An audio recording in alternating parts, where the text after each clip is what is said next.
দুনিয়ার মধ্যে আল্লাহ পাক রব্বুল আলামিন বহুত মানুষের দন দিছেন, কিন্তু নিমিষের মধ্যে দন সরাইয়া নিছেন গিয়া। কুলিল্লাহুম্মা মালিকাল মুলকি তুতিল মুলকা মান তাশাউ ওয়া তানজিউল মুলকা মিম্মান তাশাউ। সকালে ধনী বিকালে ফকির।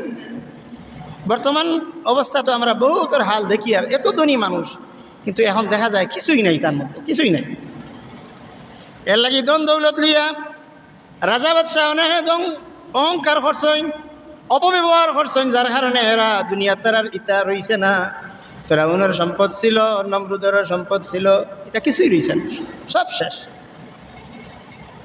এর লাগিয়া আল্লাহ পাকে যে দন দেন, ই দন দিয়া অহংকার করতাম নাই। আপনার আমার প্রতি বিশ্বাস রইত।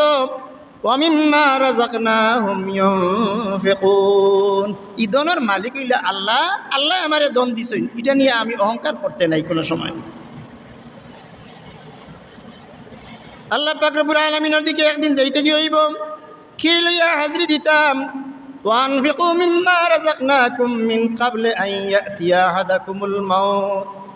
মৌত আওয়ার আগে আল্লাহ যে মাল দিছেন, ও মালটা যদি জমিনও মানুষের সেবায় খরচ করিয়া যাইতাম পারি, আল্লাহর দিনের সেবায় খরচ করিয়া যাইতাম পারি, তাহলে আমার জিন্দগি ওটা সার্থক।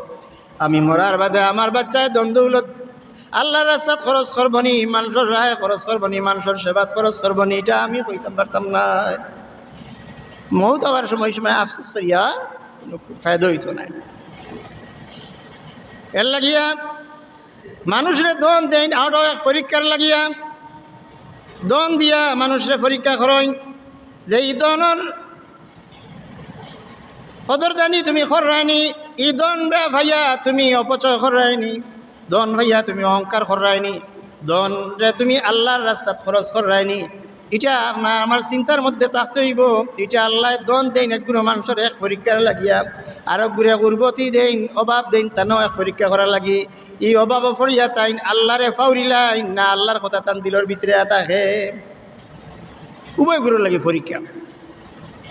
এর লাগিয়া আমরা খুব চেষ্টা করতাম যে আল্লাহ যে পর্যন্ত নাজো নেয়ামত দিছইন, এই পর্যন্ত নাজো নেয়ামতর আমিও খাইতাম, আমার কাছে থাকি কিছু গরিব দুঃখী ভিখারি মানুষে কিছু ফায়দা পাইতাম। আল্লাহ পাক রব্বুল আলামিন আমরা তৌফিক দেখলাম, আমরা যে যে কারণে আমরা আমল বরবাদ হয়ে যায় গিয়া, আল্লাহ আমার প্রতি নারাজ হয়ে যান গিয়া, এই কাজ থেকে আমরা বিরত থাকতাম। বিশেষ করে অহংকার থাকিয়া বিরত থাকতে হইব। তিন গুরু মানুষের প্রতি আল্লাহ পাক রব্বুল আলামিন রহমতের নজর করেন না।